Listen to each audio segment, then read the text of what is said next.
Olá, muito boa tarde. Eu sou Carol Rosito e a gente atualiza agora as últimas notícias do Brasil e do mundo neste sábado, 20 de junho. A gente começa com uma apuração do nosso analista Theo Cury. A Polícia Federal abriu uma investigação preliminar para apurar um suposto ataque hacker que teria levado ao envio de um alerta falso pela Defesa Civil durante a madrugada. A apuração, como eu disse, é do nosso analista Theo Cury, é destaque no site da CNN Brasil. Esse tipo de procedimento, segundo o Theo Cury, aberto pela Polícia Federal, antecede a instauração formal de um inquérito policial. A corporação tem em sua estrutura uma diretoria de combate a crimes cibernéticos e investiga os casos que envolvem órgãos federais ou que sejam crimes transnacionais. E agora a gente chama o Pedro Moreira, aqui de Brasília, para atualizar sobre essas informações, né, esse susto na população durante a madrugada por conta desse alarme falso. O governo identificou 10 alertas indevidos aos sistemas da Defesa Civil durante a madrugada. Segundo o secretário nacional de Proteção e Defesa Civil, Volney Wolff, a área de tecnologia ainda está apurando as causas e origens dessa falha no sistema.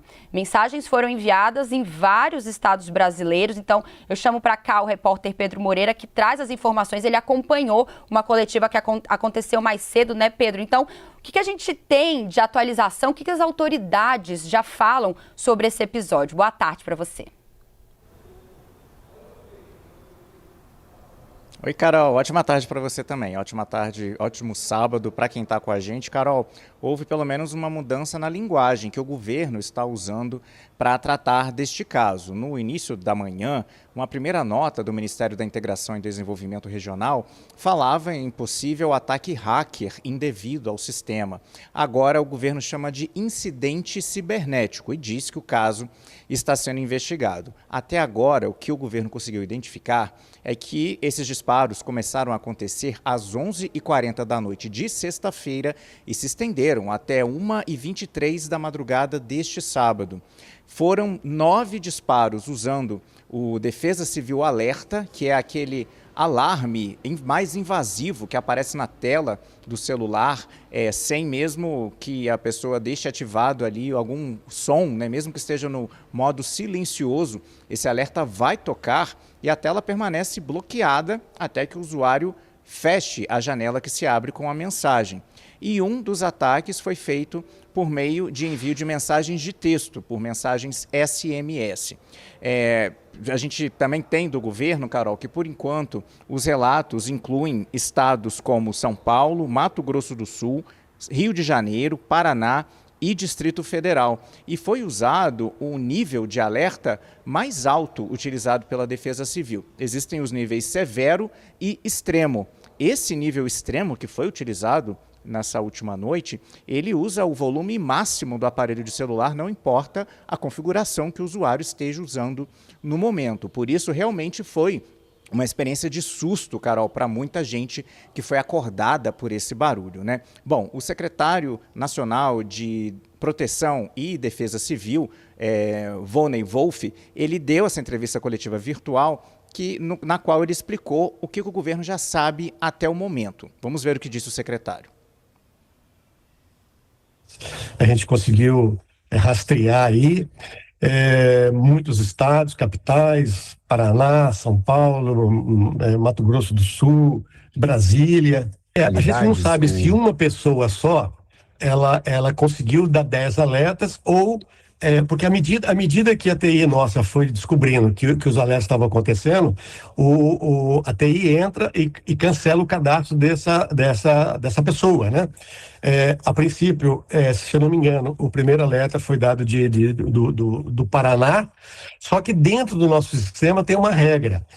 Quem está no Paraná, cadastrado no Paraná, ele só consegue dar alerta para o estado do Paraná. Ele jamais conseguiria dar alerta para outros estados, né? E o levantamento, a varredura que foi feita aí, dá conta de que houve 9 alertas usando o Cell Broadcast e um alerta usando o SMS. Então, a gente não sabe, é difícil responder, né? Se uma pessoa ou mais pessoas participaram desse ato criminoso aí. Nós já acionamos a Polícia Federal agora pela manhã, o nosso secretário executivo já entrou em contato com a Polícia Federal. Vai ter, sim, uma investigação.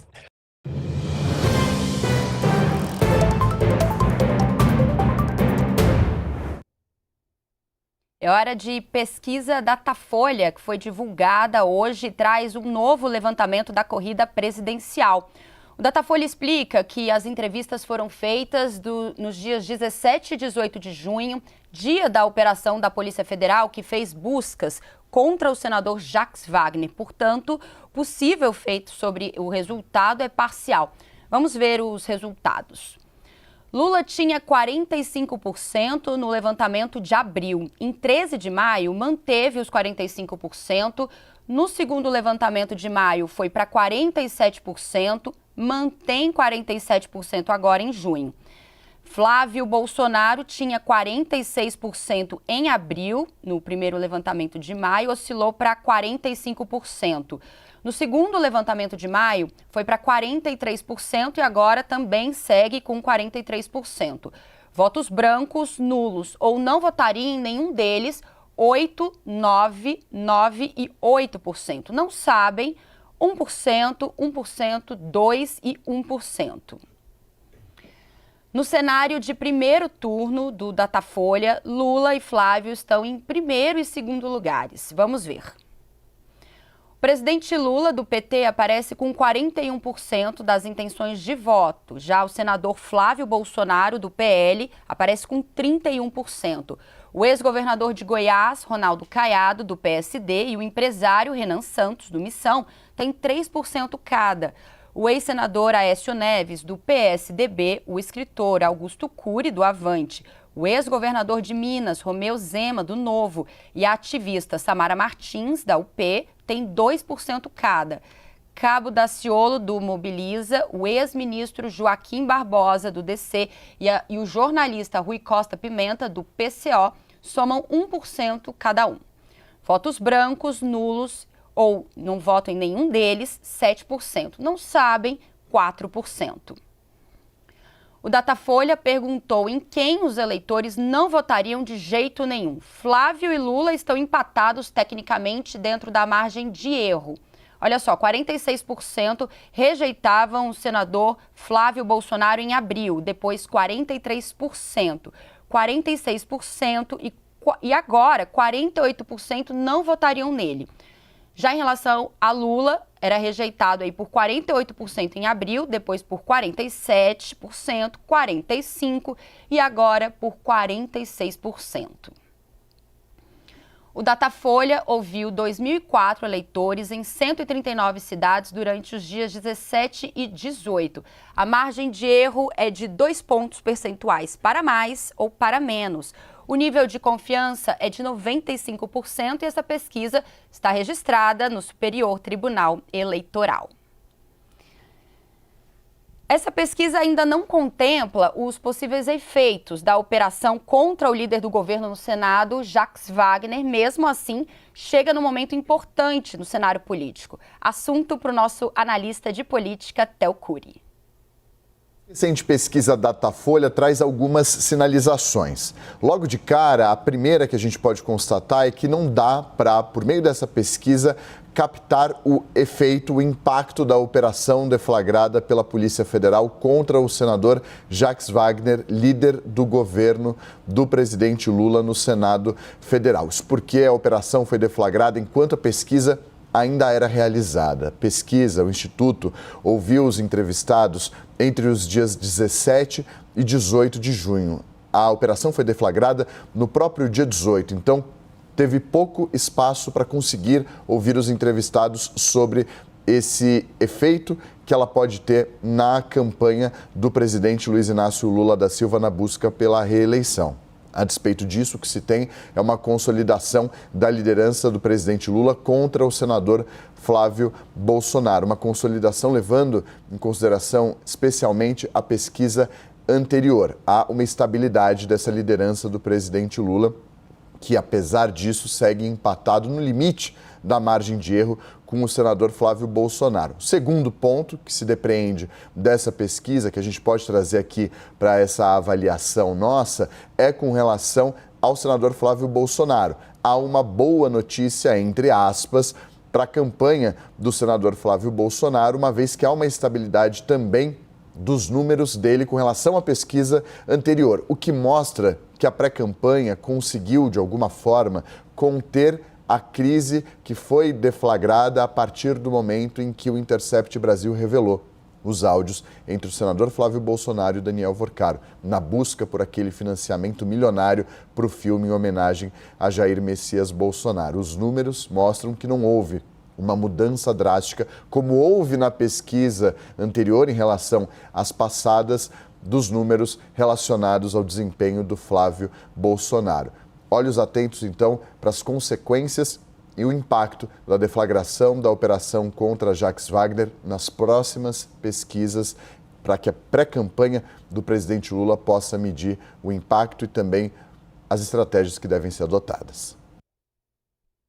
A gente sai agora das eleições aqui no Brasil e olha um pouquinho para as eleições na Colômbia, porque os eleitores vão às urnas na Colômbia amanhã escolher o próximo presidente do país. Em meio à votação, o governo anunciou uma recompensa de até R$1,5 milhão por informações que ajudem a evitar atentados terroristas e ataques contra candidatos. Quem explica todo esse cenário, essa história pra gente, a nossa enviada especial a Bogotá, Luciana Tadeu. Lu, boa tarde para você. Se a gente olhar o tamanho dessa recompensa, dá para explicar que por aí o cenário está bastante complicado, né? Um clima hostil. Queria que você trouxesse os detalhes. Boa tarde. Oi, Carol, boa tarde para você, para todos que nos acompanham. O clima é de apreensão, justamente para o que pode acontecer amanhã. Conversando com alguns moradores aqui de Bogotá, eles falam na possibilidade de algum tipo de incidente, ou seja, existe um temor na população e a resposta do governo foi anunciar a mobilização de 408 mil militares e policiais para garantir a segurança tanto do processo eleitoral como dos colombianos. Amanhã o governo está anunciando recompensas para quem faça denúncias para as autoridades sobre possíveis crimes eleitorais e uma recompensa ainda maior de até R$300 mil para quem der informações para as autoridades que ajudem a evitar atentados terroristas. Também uma recompensa de até R$1,5 milhão por informações que ajudem a proteger os candidatos à presidência. A gente vem contando aqui ao longo da programação que foi uma campanha eleitoral violenta, né? Além do assassinato no ano passado de Miguel Uribe, aquele pré-candidato que foi morto durante um ato aqui em Bogotá. Houve episódios durante a campanha neste ano. A candidata vice de Iván Cepeda, o candidato da esquerda, chegou a ser sequestrada por algumas horas. Integrantes da equipe de Abelardo de la Espriella, que é o candidato da direita, foram assassinados e, de fato, a equipe de Abelardo de la Espriella há 2 dias denunciou que 3 fiscais eleitorais do partido dele foram alvos de um ataque com tiros e afirmam que isso não foi um episódio isolado, que o coordenador de campanha no município onde isso aconteceu, que é Viotá, em Cundinamarca, que o coordenador da campanha dele lá está sofrendo ameaças há vários dias. Então o governo está fazendo esse plano de prevenção, anunciou inclusive a criação de um centro integral de monitoramento para o dia das eleições amanhã, em que os colombianos vão decidir se dão continuidade ao primeiro governo de esquerda da história ou se dão um giro à direita, Carol. Luciana Tadeu, ao vivo de Bogotá, acompanhando e trazendo as atualizações sobre as eleições na Colômbia. Obrigada, Lu. Bom, e essas foram as principais notícias do momento. Daqui a pouquinho a gente volta com mais informações, viu? Até já!